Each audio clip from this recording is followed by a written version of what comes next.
Bem-vindos ao workshop Gestão de Acervos, oferecido gratuitamente pelo programa Hub+. Meu nome é Cícero de Almeida, eu sou museólogo e estarei aqui com vocês para compartilhar um pouco de conhecimento sobre o tema e apresentar algumas práticas e ideias ao longo desta videoaula. Guardar uma coisa não é escondê-la ou trancá-la. Em cofre não se guarda coisa alguma. Em cofre perde-se a coisa à vista. Guardar uma coisa é olhá-la, fitá-la, mirá-la por admirá-la, isto é, iluminá-la ou ser por ela iluminado. Guardar uma coisa é vigiá-la, isto é, fazer vigília por ela, isto é, velar por ela, isto é, estar acordado por ela, isto é, estar por ela ou ser por ela. O poeta Antônio Cícero, através de seu poema Guardar, desenvolve uma das mais belas metáforas sobre a relação que os museus devem manter com suas coleções. Ele nos lembra que guardar uma coisa não é escondê-la ou trancá-la. Em cofre, diz o poeta, perde-se a coisa à vista. Guardar uma coisa é fazer vigília por ela, estar ou ser por ela. De forma sensível e direta, Antônio Cícero nos faz pensar sobre o problema central do nosso encontro. Como guardar uma coleção dentro de um museu sem escondê-la ou trancá-la? Como iluminar ou ser iluminado pelas peças guardadas dentro de um museu? Vamos tentar responder as inquietações do poeta respondendo a uma outra pergunta. Como fazer a gestão de acervos dentro de um museu?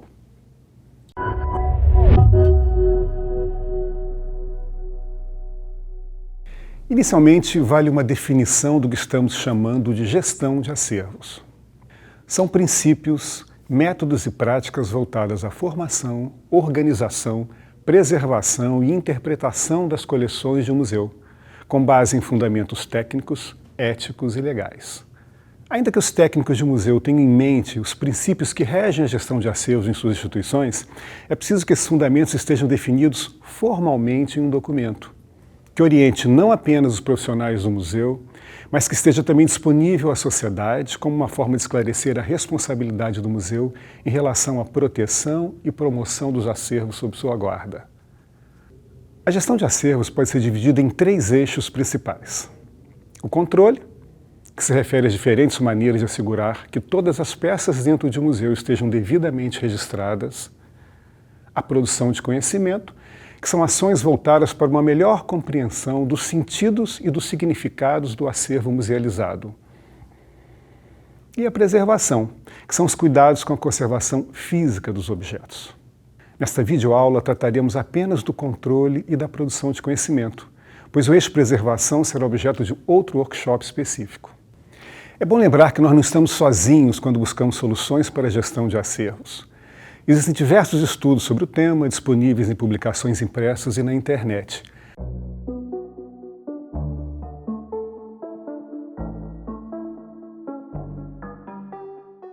Ao final desta videoaula, vocês encontrarão algumas dessas referências. Eu começo destacando 2. O Código de Ética para Museus do Conselho Internacional dos Museus, ICOM, e o Estatuto de Museus, uma lei federal aprovada em 2009 e regulamentada em 2013. O Brasil é um dos poucos países no mundo que possui uma lei que normatiza a atividade museal e que deve ser conhecida por todas e todos que atuam nos museus. Em relação ao Estatuto de Museus, eu gostaria de citar especialmente os artigos 38 e 39, que apresentam as seguintes recomendações. Artigo 38. Os museus deverão formular, aprovar ou, quando cabível, propor para aprovação da entidade de que dependa uma política de aquisições e descartes de bens culturais atualizada periodicamente. Portanto, a definição de normas e políticas voltadas à gestão de acervos, especialmente aquelas ligadas à aquisição e descarte, é uma obrigação legal para todos os museus no Brasil. O artigo 38 ainda lembra que nos casos onde o museu tem uma autonomia administrativa limitada, por estar vinculado a uma outra instituição, que pode ser uma universidade, uma instituição de pesquisa, uma instituição de saúde, secretaria de cultura, uma biblioteca, um arquivo, caberá ao corpo técnico do museu propor à instituição a qual o museu está vinculado os princípios que vão reger a gestão de acervos.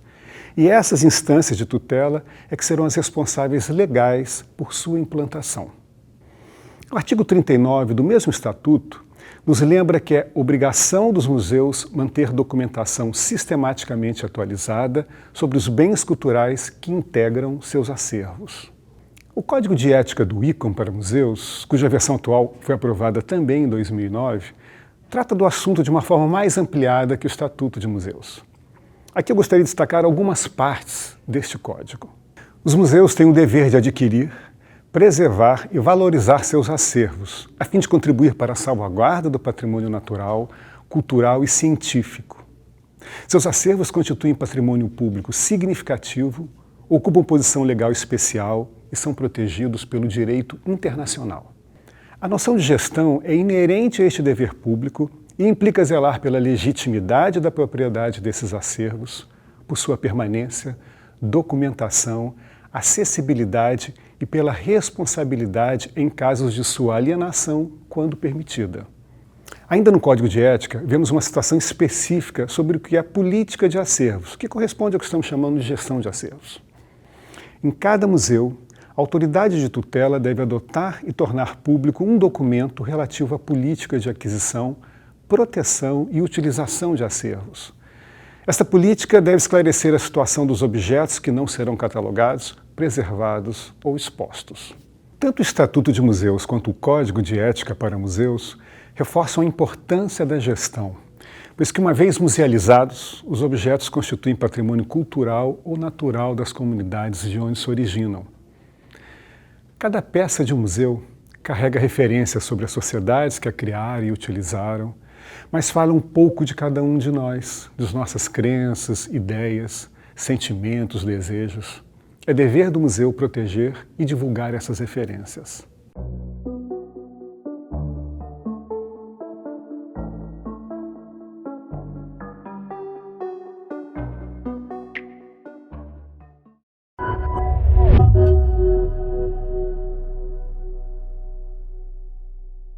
Quais seriam os primeiros passos necessários para a implantação da gestão de acervos? Entendendo a gestão como uma ação, é preciso buscar a ideia que está por trás desta mesma ação. Vou me valer de uma máxima que diz: o pensamento é o ensaio da ação, uma frase atribuída a Freud. A tarefa de implantar uma gestão de acervos não é uma operação mecânica aplicada, que serve para todos os museus e que é preciso apenas decorar regras e normas. A gestão de acervos atende às necessidades próprias de cada museu e deve ter como ponto de partida o propósito de criação da instituição, que pode diferir de um caso para outro. A partir dessa ideia, eu queria levantar uma questão inicial. A gestão de acervos deve pressupor a existência de um planejamento maior, que nós chamamos em museologia de plano museológico. Definido pelo Estatuto de Museus como uma ferramenta básica de planejamento estratégico, elaborado com a finalidade de orientar a gestão do museu e estimular a articulação entre seus diversos setores. O plano museológico deve ser precedido de um diagnóstico da instituição, onde são detectados alguns de seus problemas, desafios e elaborado preferencialmente de forma participativa, envolvendo o conjunto de seus funcionários e colaboradores, além de especialistas convidados, parceiros sociais e usuários. Caso o museu não tenha ainda elaborado o seu plano museológico, recomendo que comecem por aí, antes de mergulhar propriamente na elaboração da gestão de acervos. Como eu já disse, não estamos sozinhos na busca de soluções para os nossos problemas. E seria interessante conhecer os planos museológicos já desenvolvidos por outros museus, muitos disponíveis na internet.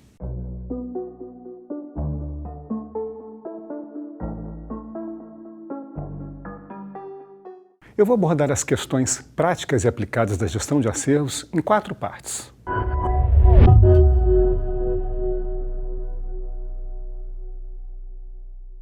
As diferentes formas de incorporação de um acervo ao museu, que chamamos tecnicamente de política de aquisição, as precauções éticas e técnicas que devem ser tomadas no momento de incorporação de uma peça ao museu, as questões relacionadas ao descarte de acervo, quando essa atividade se mostrar realmente necessária, princípios reunidos no que chamamos de política de descarte, e os diferentes modelos de registro e documentação que acompanham cada fase da gestão de acervos. Por aquisição, entendemos as diversas maneiras pelas quais uma peça pode ser incorporada ao museu.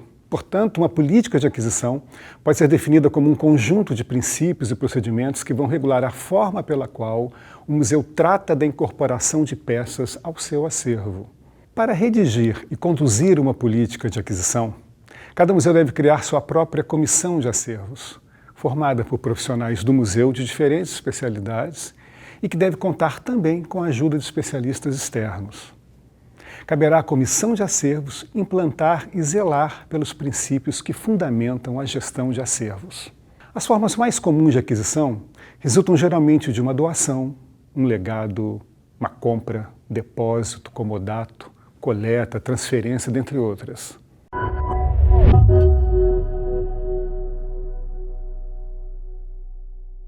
O Museu Casa da Era, na cidade de Vassouras, no estado do Rio, é um bom exemplo de doação ou legado.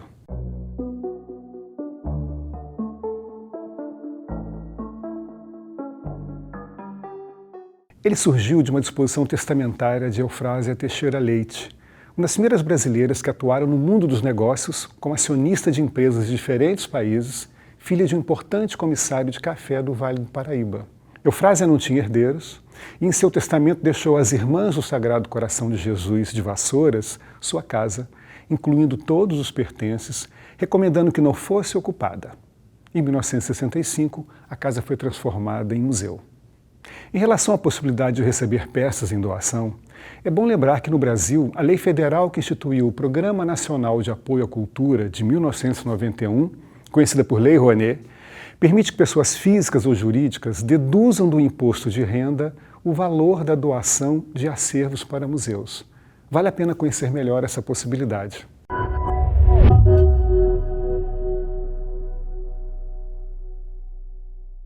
A transferência de acervos é também uma forma comum de aquisição.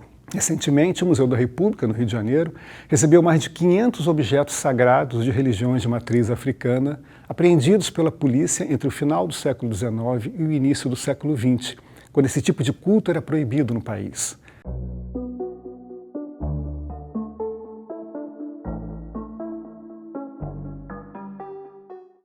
Esses objetos estavam no Museu da Polícia Civil e, depois de anos seguidos de negociações, foi somente após uma grande mobilização social, encabeçada pelo movimento Liberte o Nosso Sagrado, que a polícia aceitou efetivar a transferência.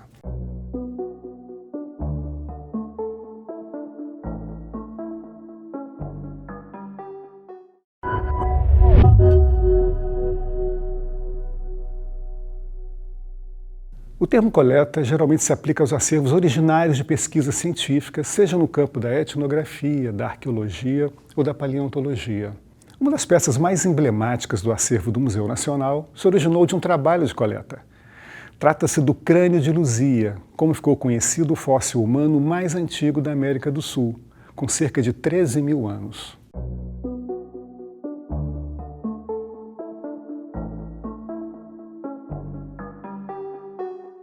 Os museus são destino de milhares de artefatos arqueológicos originários de prospecções realizadas em todo o território nacional. Para receber esses artefatos, o museu deve estar habilitado junto ao Instituto do Patrimônio Histórico e Artístico Nacional, IPHAN, na condição de instituição depositária ou instituição de endosso. Para saber mais como transformar seu museu numa instituição de endosso, vale olhar as informações disponíveis no portal do IPHAN.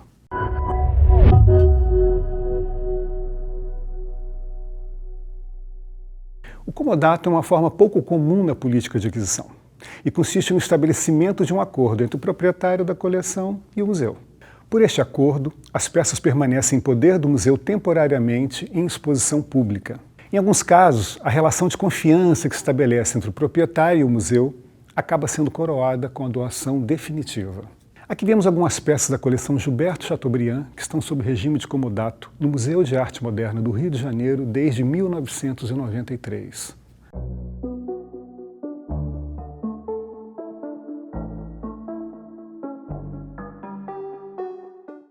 Existem outras situações específicas de aquisição, como no caso de peças depositadas em caráter temporário em museus por solicitação da Justiça, resultantes de apreensão policial. Geralmente são peças de valor cultural. Elas podem ser devolvidas aos proprietários de origem, no caso da comprovação de que foram furtadas ou roubadas, ou mesmo ser definitivamente incorporadas ao museu, de acordo com a decisão da Justiça. Neste caso, é preciso que a Justiça entenda que a peça apreendida pode beneficiar um determinado museu, o que já ocorreu em muitas situações recentes.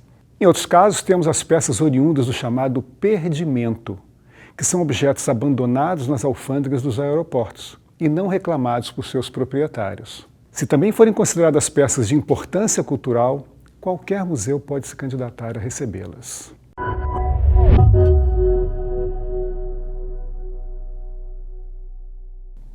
É preciso que o museu elabore documentos específicos para cada forma de aquisição, que são chamados genericamente de termos de aquisição. Assim podemos ter o termo de permuta, o termo de empréstimo, o termo de transferência, o termo de doação, por exemplo. Mas toda aquisição deve ser feita com base em determinados critérios. É necessário conhecer o histórico da peça, desde sua descoberta ou criação, para evitar incorporar ao museu objetos que tenham sido adquiridos ilegalmente pelo doador ou vendedor. A preocupação com a proveniência é mais complexa ainda quando se trata de material arqueológico ou paleontológico, como fósseis.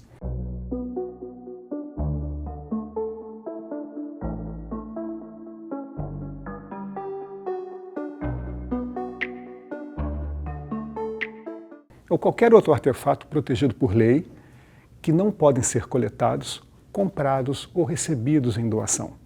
É importante conhecer também, além da legislação que restringe a circulação e comercialização de objetos, as cartas, recomendações e convenções internacionais que se referem à proibição da importação, exportação e transferência de bens culturais ilicitamente retirados de seus países de origem.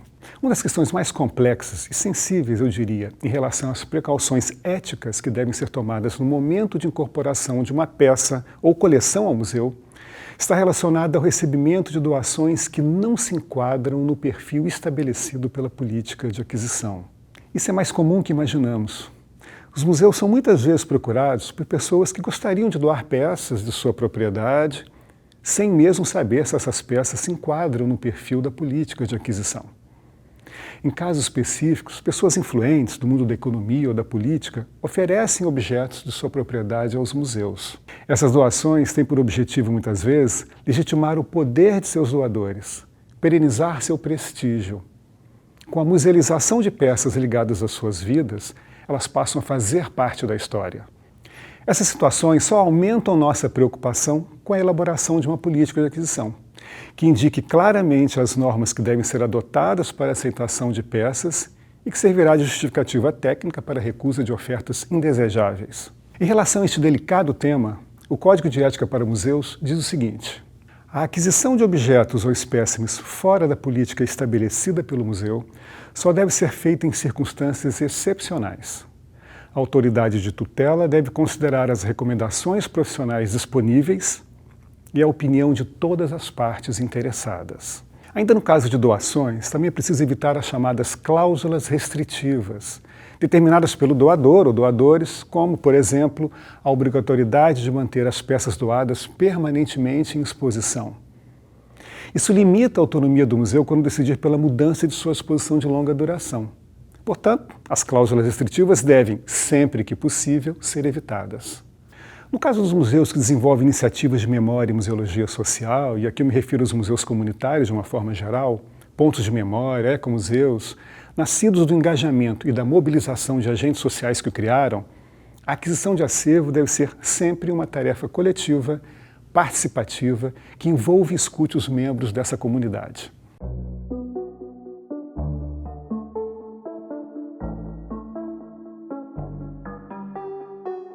Pode parecer estranho que em uma política de aquisição exista também um espaço para a eliminação ou descarte. Pois é, essa é uma realidade muito comum nos museus. Daí a necessidade de estabelecer uma política de descarte. Quais são os casos onde é preciso decidir pelo descarte? No caso de um objeto que sofreu danos irreversíveis, seja por causas naturais, devido ao desgaste provocado pelo tempo, ou em consequência de acidentes, como enchentes, incêndios, ou quando o museu decide transferir ou doar uma peça de sua coleção para outro museu. O descarte deve ser ratificado pela autoridade de tutela e acompanhado de um detalhado relatório. Mas nunca é demais lembrar que esta é uma atitude extrema, razão pela qual deve ser tomada com bastante cautela. Sobre esse tema, assim se manifesta o Código de Ética para Museus do ICOM. Todo museu deve ter uma política que defina os métodos autorizados a serem adotados para o descarte definitivo de um objeto do acervo, quer seja por meio de doação, transferência, troca, venda, repatriação ou destruição, que permita a transferência de propriedades sem restrições para a entidade beneficiária. Uma documentação detalhada deve ser elaborada, registrando-se todo o processo de descarte, os objetos envolvidos e o seu destino. Como regra geral, todo descarte de acervo deve se dar preferencialmente em benefício de outro museu. Sobre o descarte, assim ficou estabelecido no Estatuto de Museus. Os museus vinculados ao poder público darão publicidade aos termos de descartes a serem efetuados pela instituição, por meio de publicação no respectivo diário oficial. A primeira etapa a ser desenvolvida no âmbito da gestão de acervos é a criação de um sistema único de registro, que assinale a entrada de cada peça. Sem uma adequada documentação, não é possível assegurar a legítima propriedade do museu sobre as peças que compõem seu acervo. A forma mais comum de implantação de um sistema de documentação é a criação do chamado livro de registro, ou livro do tombo.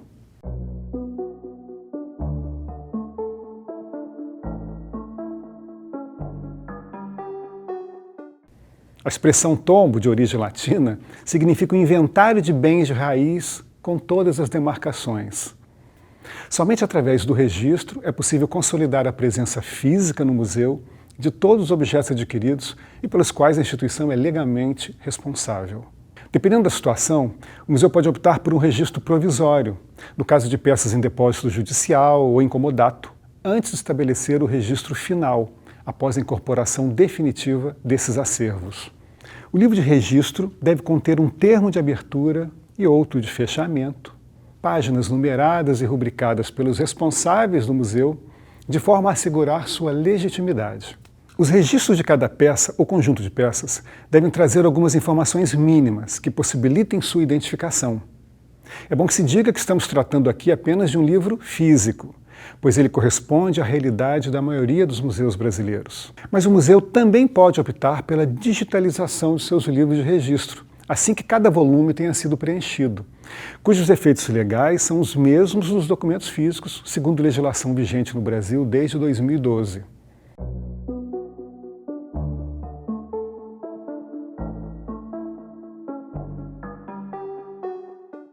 O museu pode optar por registrar seu acervo apenas através de formato digital, cuja base pode estar em um computador da instituição, em um HD externo ou na nuvem. A decisão de não utilizar registros em suporte físico requer alguns cuidados específicos, que não serão aqui tratados. É preciso conhecer detalhadamente os procedimentos mais adequados que envolvem tal opção. Em relação às informações mínimas que um livro de registro deve conter, estou sugerindo 7 tópicos. Número de registro ou número de tombo. Objeto, que é o termo que define precisamente o objeto adquirido pelo museu. Data de aquisição. Forma de aquisição, se doação, legado, compra, transferência. Descrição física, que também chamamos de descrição intrínseca, que contém alguns elementos que ajudam a identificar o objeto adquirido. O estado de conservação, se a peça está em boa conservação, se apresenta perdas ou danos, e observações, se for necessário. O número de registro de uma peça equivale ao nosso CPF e jamais deve ser modificado. Não existem normas universais para numerar os objetos, e várias metodologias são conhecidas. Alguns museus usam numerações diferenciadas de acordo com a natureza e a forma de entrada do objeto, através de um modelo binário sequencial ou mesmo alfanumérico. Estamos sugerindo a utilização de um sistema mais simples e direto, o numérico sequencial. É preciso observar a necessidade de usar uma numeração bipartida, em casos onde o objeto a ser registrado faça parte de um conjunto maior. Também, dependendo da natureza do museu, podem fazer parte do acervo musealizado o que chamamos de bens móveis integrados. Isso vai ocorrer mais em museus casa e se refere a tudo que, apesar de integrado à arquitetura, pode ser removido, ainda que em prejuízo da decoração original, como lustres, arandelas, cortinas. Essas peças devem ser igualmente registradas. Na imagem que vemos, eu apresento 2 exemplos básicos de numeração.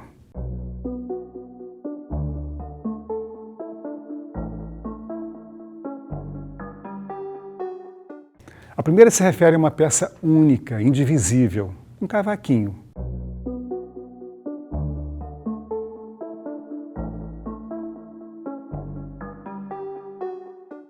Que recebe, portanto, um número único. E a segunda remete a peças que fazem parte inseparável de um conjunto maior, como as peças de um jogo de xadrez.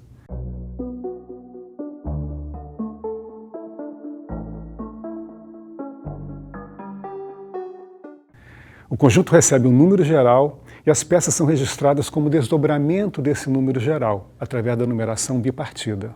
Outro aspecto fundamental do registro em um museu é fazer a identificação correspondente ao livro de registro nas peças, operação chamada de marcação. Trata-se do ato de numerar uma peça visando estabelecer sua relação com o livro de registro.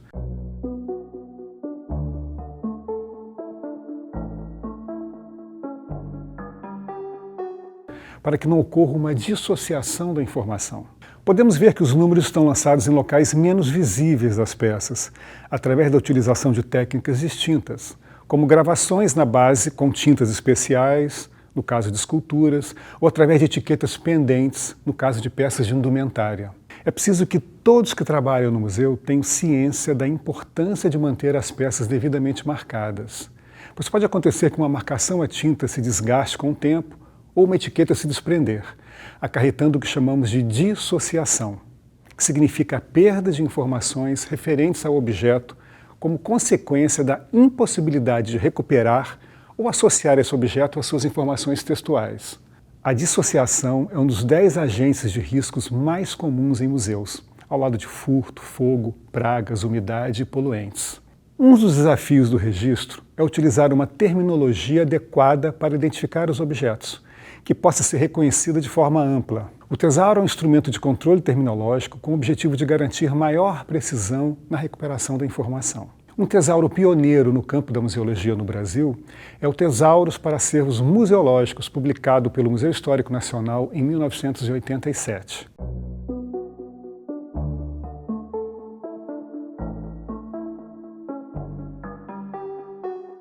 Depois surgiram outros diversos trabalhos, voltados para a identificação de acervos específicos, como o Tesauro de Cultura Material dos Índios no Brasil, do Museu do Índio, o Tesauro de Folclore e Cultura Popular Brasileira, do Museu de Folclore, ou Tesauros de Acervos Científicos em Língua Portuguesa, publicada pelo Museu de Astronomia e de Ciências Afins, em parceria com o Museu Nacional de História Natural e da Ciência de Lisboa.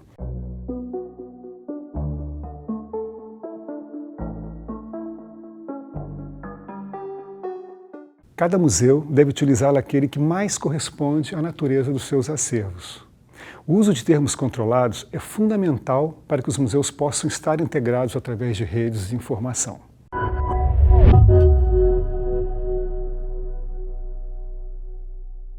Para além das informações consideradas básicas, a gestão de acervos deve incluir uma estratégia de produção de conhecimento mais avançada, que chamamos em museologia de catalogação.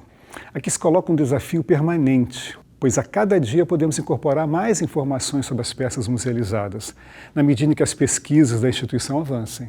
No âmbito da catalogação, estamos sugerindo 5 níveis de informação. O nível 1 retoma os elementos básicos da gestão de acervos já lançados no livro de registro, como número, números anteriores, se for o caso, modo de aquisição, procedência, data de aquisição ou entrada no museu, e as restrições de acesso.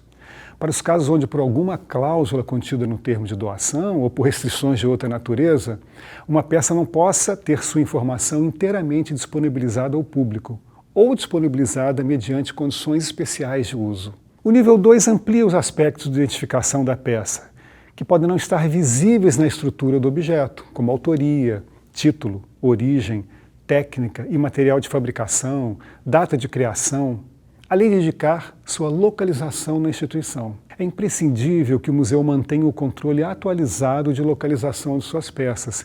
E sempre que um objeto for retirado do seu local de guarda, essa informação deve ser anotada imediatamente, para evitar uma outra forma de dissociação. O nível 3 pressupõe uma investigação que permita relacionar o objeto com seu contexto de criação e de utilização.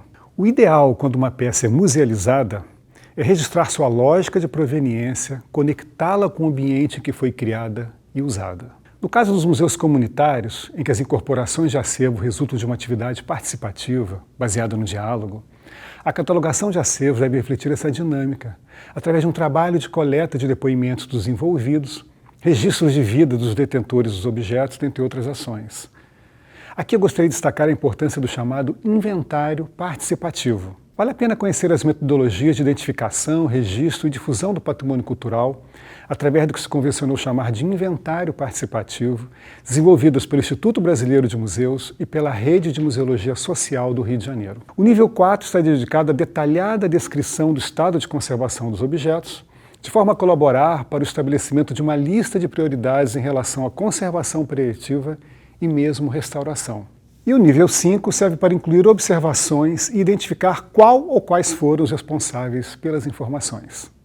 Acho que os elementos básicos para implantar a gestão de acervos e museus já foram aqui apontados. Mas vale lembrar que o conhecimento produzido a partir da gestão deve ser amplamente compartilhado com a sociedade. Aqui se colocam um dos maiores desafios contemporâneos dos museus, que é a necessidade de adaptação ao mundo digital.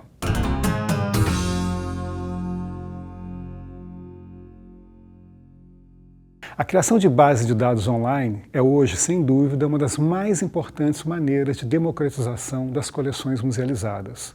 As tecnologias digitais acabaram mudando a maneira como nos relacionamos com a informação, que nos chega através da tela de nossos celulares e que nos permite, a qualquer hora do dia, em qualquer parte do planeta, entrar em contato com conteúdos de todas as naturezas, de todas as proveniências, alterando a própria forma como as pessoas se relacionam. Mas foi sem dúvida a pandemia do novo coronavírus que castigou todo o planeta, causando uma tragédia sem precedentes, especialmente no Brasil, que definitivamente apontou a inadiável necessidade dos museus mergulharem no ambiente digital.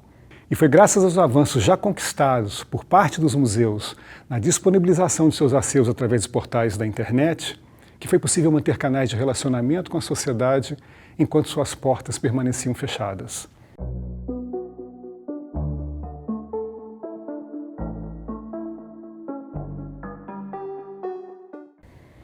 As redes sociais permitiram que os museus sobrevivessem a esse difícil período de nossas vidas. Mas essa nova etapa desafiadora para os museus só reforça a importância de cumprir uma espécie de dever de casa. Eu falo aqui as ações básicas de gestão de acervos, tal como tratamos.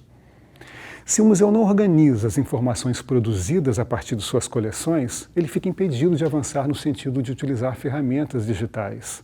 Outro ponto importante que eu gostaria de falar, antes de encerrar, é sobre a complexidade da própria ideia inerente ao que chamamos de acervo. Quando falamos em acervo, pensamos quase imediatamente em artefatos humanos ou espécimes da natureza.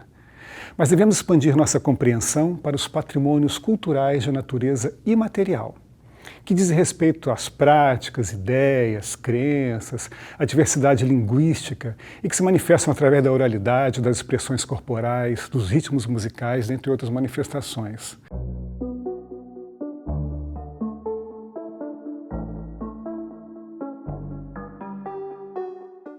Um desafio cada vez mais urgente nos museus é incorporar a dimensão cultural que existe além dos objetos físicos, o que vai provocar novas abordagens sobre a gestão de acervos.